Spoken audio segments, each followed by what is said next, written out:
Fala, devs e devas, boa noite! Sejam bem-vindos a mais uma live, a nossa terceira live de aquecimento, antes do nosso evento principal, que é o The Core Pass. Se você não está inscrito, se inscreva, o link vai estar aqui abaixo, vai estar no chat. Tem uma equipe de apoio aí no chat também, para vocês, para interagir melhor com vocês e tirar dúvidas, então você pode perguntar e a equipe vai estar respondendo vocês aí por mim. Beleza? Outra coisa, não esqueçam de dar o like, se inscrever no canal, ativar o sininho para você não perder nenhuma notificação daqui do canal. E a nossa live dos dias 6, 7 e 8, para quem estiver inscrito no link que eu tô falando aqui abaixo, vai ter direito a todo o conteúdo, o e-book, né? Com os 3 dias de live, com os principais tópicos ali das lives, e ainda terá também um bônus surpresa só para quem estiver com o nome na lista da inscrição. Então se inscreva para você garantir e depois não falar que eu não avisei. Se você perdeu alguma live anterior, tem tempo de assistir. Então assista, ainda está aqui no canal disponível para vocês as 2 lives de aquecimento. Hoje a gente vai falar sobre um assunto muito interessante e que também faz conexão direta com o que a gente estava falando nas 2 lives anteriores. Como eu disse, é fundamental que você assista todas para você ficar ciente do que eu estou falando por aqui. Bom, vamos lá. A primeira coisa que é interessante nessa área de tecnologia em si, não só na área da programação especificamente, é a quantidade, a variedade de coisas que ela nos proporciona. Então, depois que eu entrei nessa área, para quem não conhece um pouco da minha história, eu vou deixar uma foto aqui, vai entrar para vocês. A minha equipe vai colocar para vocês aqui, para vocês terem uma noção resumida da minha história para quem é novo e nova e não me conhece. Mas eu vou falar com mais detalhes nos outros dias do The Core Pass, então lá vocês vão ter uma noção melhor do que como foi minha trajetória. Mas essa foto aqui, ela representa muito o meu início, quando eu trabalhava ainda no shopping e tinha, né, uma vida paralela ali de estudos, trabalho e depois estágio, né, que eu consegui estagiar no tempo que eu ainda estava trabalhando na loja. E aí acabava que tipo, eu não tinha quase tempo para estudar, para trabalhar direito. Minha vida não era tão simples e fácil assim até chegar onde eu cheguei. Depois, com a minha fé e acreditando muito que a área de TI é uma área promissora, porque pensa comigo, em 2008, quando eu entrei na faculdade, quase ninguém falava-se de programação, o que era um programador, o que fazia, quais são as áreas que dava para atuar na área de TI. A gente tinha muito aquela visão técnica, né, de uma pessoa que conserta o computador, formata o computador, e eu vou desmistificar para você 3 coisas que a faculdade não te ensina, que eu jurava que eu ia aprender na faculdade. A primeira é que lá você não vai aprender a formatar computador. Exatamente, parece, né, dar um choque, a gente fica assim, como assim não vai aprender a formatar um computador? As pessoas se assustam, tá? Né? Você está fazendo uma faculdade de tecnologia e não aprende isso. De fato, você não aprende isso. Isso é um curso técnico. Só depois de um tempo você vai entender o porquê você não aprende essas coisas, né? Então, formatar computador é uma das coisas que eu achava que eu ia aprender e não vi, terminei o curso. Aprendi a formatar o computador olhando os vídeos do YouTube. Então, né, foi...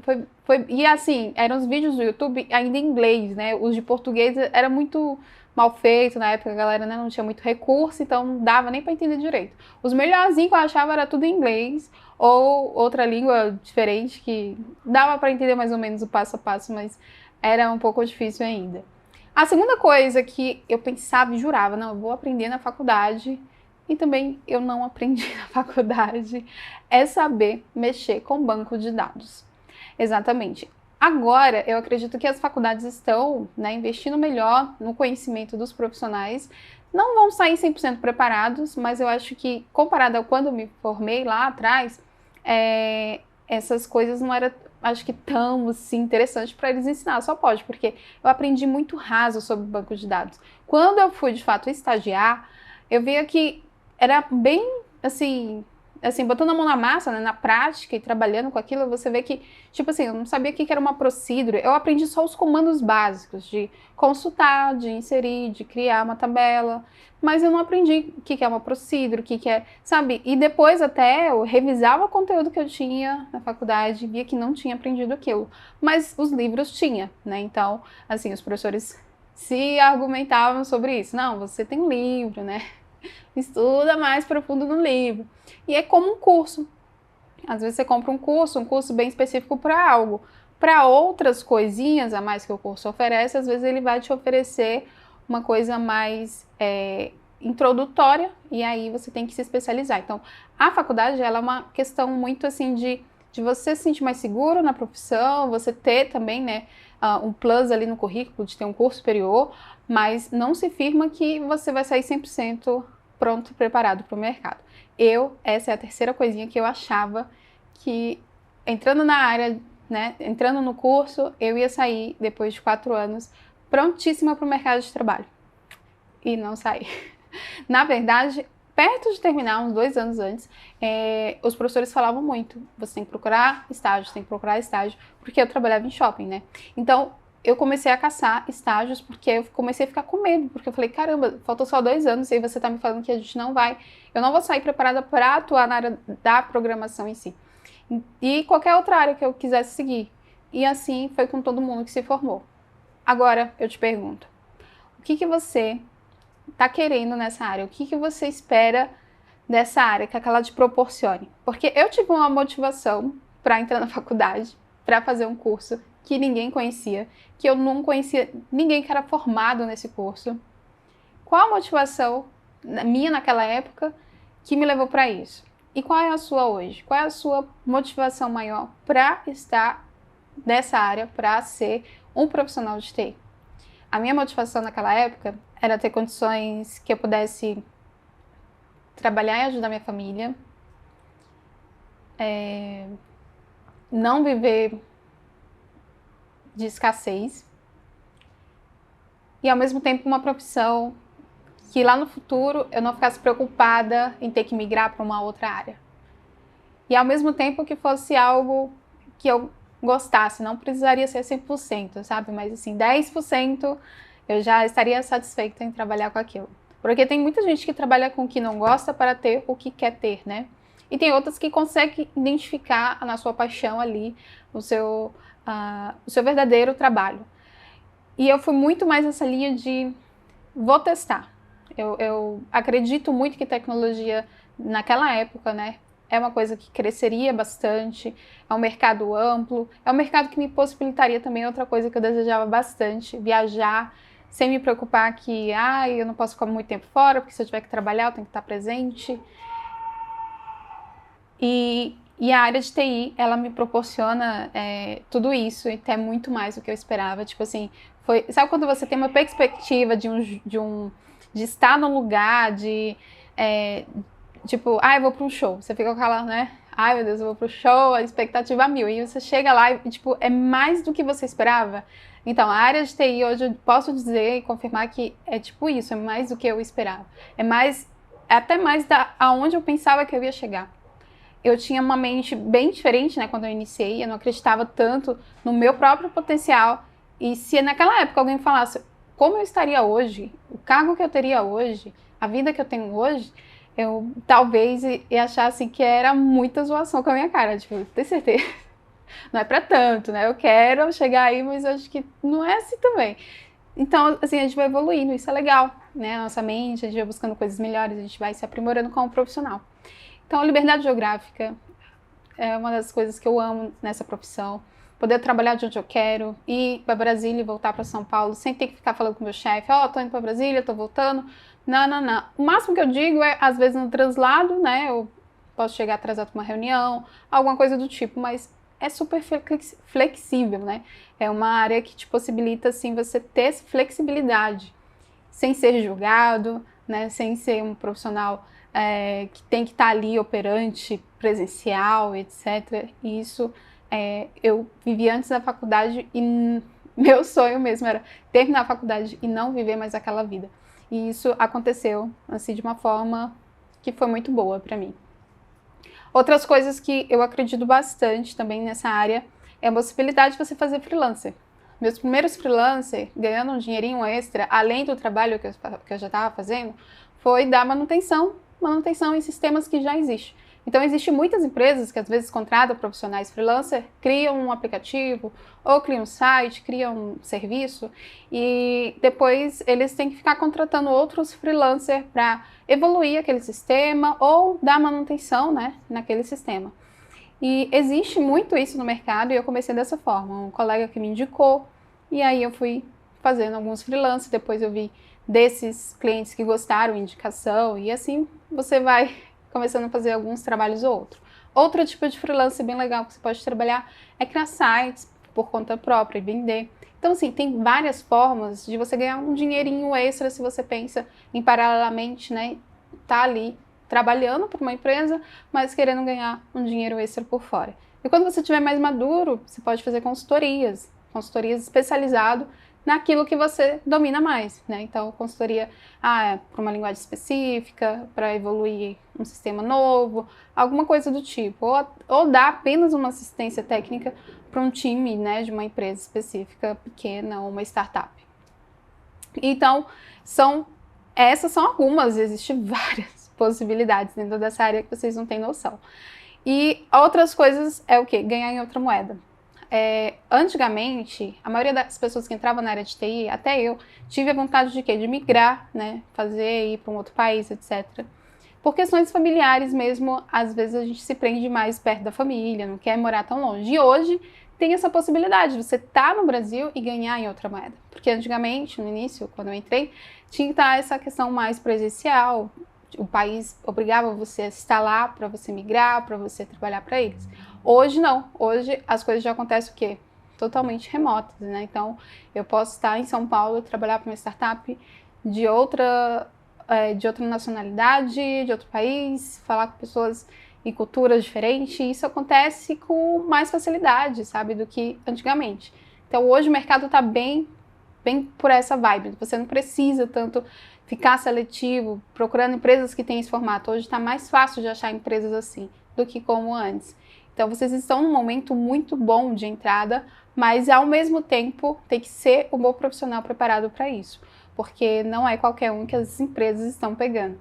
Existe, sim, todas as regalias, digamos assim, que a gente gosta, mas tem que seguir conforme o baile, né? Não pode fazer do seu jeitinho, o jeitinho brasileiro não funciona muito, principalmente com startups estrangeiras, pode ter certeza.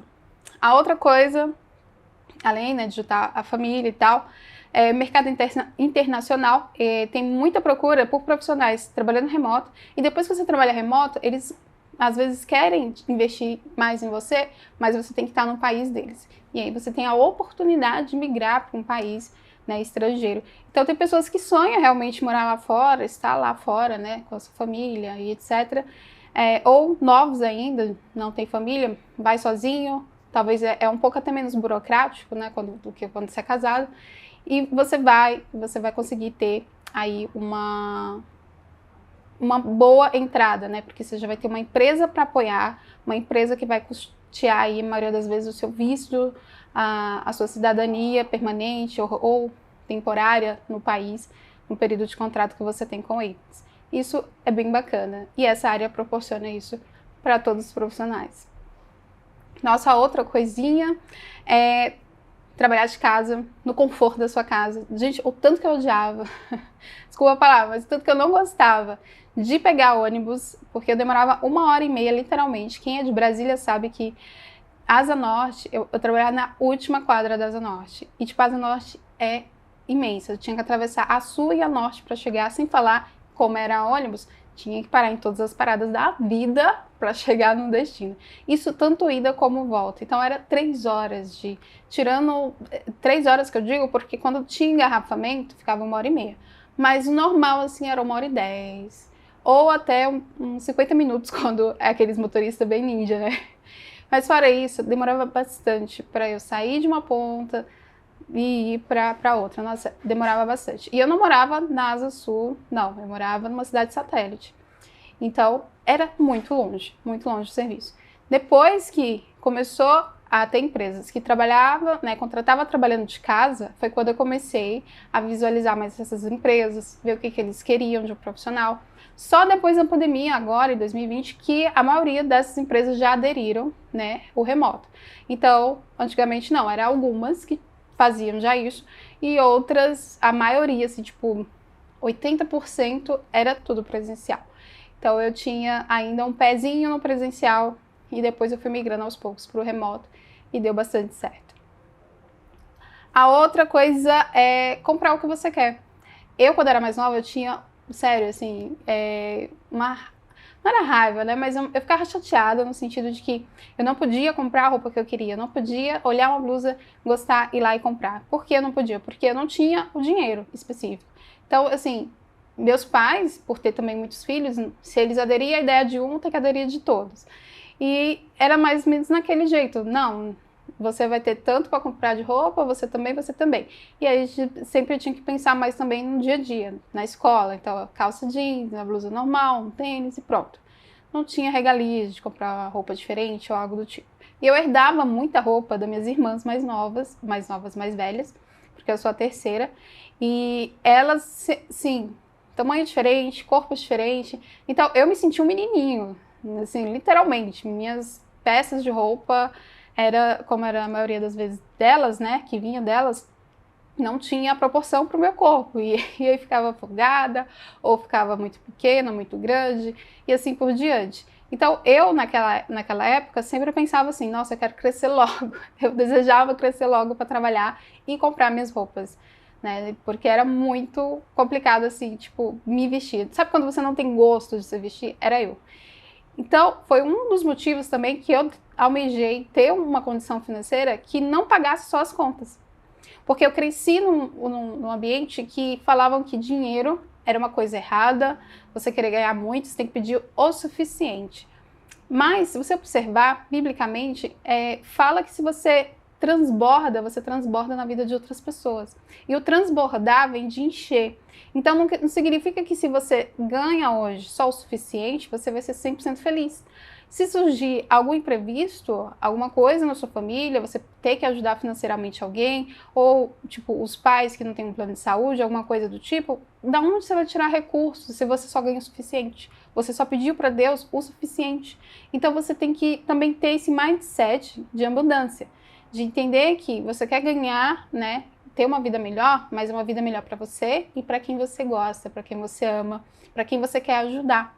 Não é só se limitar por uma faixa de salário porque paga só as suas contas. Não é assim que a gente tem que viver e não é assim que a gente tem que pensar também. Bom, vou dar uma dica agora. Bom, eu vou dar uma dica de ouro agora para vocês, que é como você agora tem que se preparar, né? Preparar você mesmo psicologicamente, profissionalmente para entrar nesse mercado. Por quê? Esse mercado é um mercado que está em expansão. Se vocês terem noção, existe mais de 400 ou quase 1.000 vagas disponíveis só no Brasil, isso fora o mundo. Então, no Brasil se forma por ano 40 mil profissionais dessa área. Ou seja, eu vou colocar, a equipe deve estar colocando aqui para vocês, são de reportagens, tá? Eu não coloquei isso tipo na minha cabeça e estou inventando números, não. Isso existe e é real. E o que acontece? 40 mil para 400 mil que o país precisa, muito pouco, muito pouco. Sem falar que se você parar para pensar, não é os 40 mil que se formam que trabalham e atuam na área. Porque nem todo mundo se identifica, tem gente que vai fazer para concurso apenas a faculdade, ou já trabalha em algum setor e está fazendo só por curiosidade, porque gosta, ou não pretende se inserir no momento, mas lá futuramente. Tem vários motivos pelo qual a galera está se formando. Não significa que todo mundo que se formou na época comigo trabalha também nessa área. Pelo contrário, tem muitos que eu conheço que nunca nem exerceu a profissão.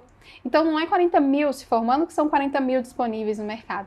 E mesmo que fosse, ainda é pouco comparado a 400 mil vagas disponíveis para a área de TI. Isso é abrangendo tanto a área de programação, PM, PO, gerente de projetos, DevOps, a galera de cloud, arquiteto e assim por diante. Tem vários profissionais nessa área envolvida. Então, o que vocês têm que ter em mente? Cara, tem muita oportunidade. Número 1, beleza, Chile. Eu sei que é uma área que eu vou trabalhar e vou ter emprego garantido. Porém, você já vai ter o emprego garantido se você se destacar. Por quê? Porque, como se diz, é uma área de tecnologia. Concorda comigo que você tem que ser uma pessoa esperta, uma pessoa antenada, uma pessoa que conhece o que está acontecendo no dia a dia na área tech, nas big techs, noticiários, o que estão no metaverso, do chat GPT e etc. Já pensou se você chega numa entrevista e eles falam assim, eu não vou te passar uma prova técnica, mas eu gostaria de entender qual a sua visão sobre o chat GPT influenciando o seu trabalho do dia a dia. Como você trabalharia com essa ferramenta? O que ela te agregaria? Você saberia me responder? Você saberia me converter em uma forma que eu pudesse entender que esse tipo de inteligência nova, ele não vai te substituir, mas ele vai agregar no que você é como profissional. Porque tem muitos profissionais, depois que saiu principalmente essa questão do chat GPT, que ficou, ai meu Deus, acabou os programadores. Ai meu Deus, não vão contratar mais júnior, só pleno e sênior, porque o chat GPT já faz tudo. E não sei o que, não sei o que. E começaram, né, aquele burburinhos. O que acontece muito é que as pessoas que se sentem muito leigas, né, que estão entrando agora, tudo bem, deve achar, uou, meu Deus, o que é isso, essa ferramenta? De fato, ela é o uou, mas ela não é o uou. Ela ainda tem muita falha, tem muito bug, ela está numa fase inicial e é nesse momento que você tem que correr atrás de entrar na área antes que as coisas comecem a avançar e vai ficar muito mais complexo para você entrar. Por que vai ficar mais complexo? Porque vai ter coisas simples que já são feitas automaticamente e que eles vão querer profissionais que tenham mais capacidade em outras partes que a inteligência artificial ainda não alcança. Então, tá entendendo que se vocês demorarem, postergarem, porque eu conheço pessoas que falavam que queria fazer transição de carreira ou queria entrar na área, mas era só tipo assim, eu quero, mas não fazia nada para acontecer. E quanto mais empurra com a barriga, mais complexo fica, porque tecnologia muda. Aquilo que você começou a estudar lá atrás, você vai olhar hoje, eu estudei HTML, era 3, já tá no 5, Chile, meu Deus. Eu estudei .NET, ainda era .NET Framework. Não, agora é .NET Core, sabe? E ele não sabe nem o que eu tô falando, às vezes, né? O que você tá falando? Não tô entendendo nada. Então, tecnologia avança e você tem que avançar, você tem que começar a ser curioso. Então, se você é curioso, quer entrar na área, quer fazer coisas grandes, quer trabalhar com tecnologia, olha para essa inteligência artificial, o ChatGPT, e já vê como algo que, putz, o que eu posso fazer com a API dela, como eu posso integrar no sistema, como eu posso mexer e tirar informações cruciais ali para um bom negócio. Você vai pensar em soluções, você não vai ver como um bloqueio ou vai ver como uma ameaça para você como programador. Tá entendendo como a mente de um programador que quer evoluir, que sabe, né, literalmente ali quem ele é como profissional, ele quer agregar, ele quer pegar essas ferramentas para agregar e não para, né, não vamos falar mal do chat agora nas entrevistas para dizer, né, que eu sou mais importante. E não é assim. Então vocês estão abrindo a mente hoje para os 3 dias que vai acontecer agora, dos dias 6, 7, 8, de como você tem que se comportar nesse mercado. Shirley, tem muita vaga, vai ser fácil a entrada, não é? Pergunta para qualquer pessoa que tenta entrar hoje. Não é só hoje, desde quando eu entrei lá atrás, foi difícil. A primeira vaga sempre vai ser difícil, porque você não tem experiência, você vai ter seus medos, seus receios, a autossabotagem que nunca, né, nos abandona, e vai ter várias outras coisas e questões que dificultam essa entrada. Mas aí você vai desistir fácil? Não, você tem que se preparar. É que nem se você for para a guerra. Já pessoas falam assim, eu falar, gente, hoje todo mundo tem que ir para a guerra, lá na Ucrânia, que ainda está acontecendo, infelizmente, e vocês se preparem porque amanhã vai ter um avião saindo e vai levar vocês. O que acontece se eu falar isso? Eu só tô dando um anúncio, né? Eu não tô te preparando, eu não tô falando que roupa que você tem que levar, se você tem que levar dinheiro, se você tem que levar mantimento, se você tem que levar coberta, alguma coisa. Não tô te falando nada, eu só tô jogando pra você. E é assim, essas notícias que vocês viram aqui, 400 mil vagas, 40 mil formando só por ano, tá precisando de gente. Eles só estão jogando as notícias. Mas eles não estão falando, você tem que estar assim, assim para conseguir a vaga, você tem que fazer isso e isso para conseguir isso. Eles não te falam. Então, é nesse momento que vocês têm que começar agora a se questionar. Peraí, o que eu preciso? Como eu posso, né, embarcar nessa nova área aí de uma forma que eu não me como é que se diz, não erre tanto no caminho. Porque eu errei muito até conseguir as coisas que eu queria. E o legal é que quando você começa a ter um mentor, começa a ter uma pessoa que já está onde você quer estar, você já consegue pegar o que essa pessoa fala, extrair o que vai dar certo, porque é o que deu certo, que vai funcionar. E saber errar rápido e agir mais rápido ainda. Então, erre rápido e haja mais rápido ainda. Então, eu vou te dar um norte nesses 3 dias para você saber o que você tem que levar na sua mochila, na sua bagagem profissional, para que quando você comece a se atacar lá para o mercado de trabalho, você tenha ciência de como o mercado está, como ele espera, né, o profissional ali, o que ele espera de você. E se nesse processo ainda pode acontecer alguns gargalos e falhas que você ainda não consiga absorver tudo, aí a gente vai entender. Peraí, ó, tem que ajustar aqui, tem que ajustar aqui, tem que ajustar ali. Porque aí tem como metrificar e olhar assim, qual é a parte que você ainda tá fazendo errado, sabe? Porque a gente é humano, a gente erra, mesmo que você me ouça 1000 vezes, você ainda vai ter alguma coisa que você não vai absorver. É que nem um filme. Você já assistiu? Me conta aqui nos comentários. Algum filme que você assistiu, aí você assistiu pela segunda vez e você, putz, olha só que eu não vi aquilo ali. Eu vi esse filme já uma vez e não vi isso. Aí você assiste a terceira vez. Nossa, agora eu já tô entendendo diferente aquela outra parte ali que eu pensava que era assim. Ou então, nunca tinha observado aquilo ali.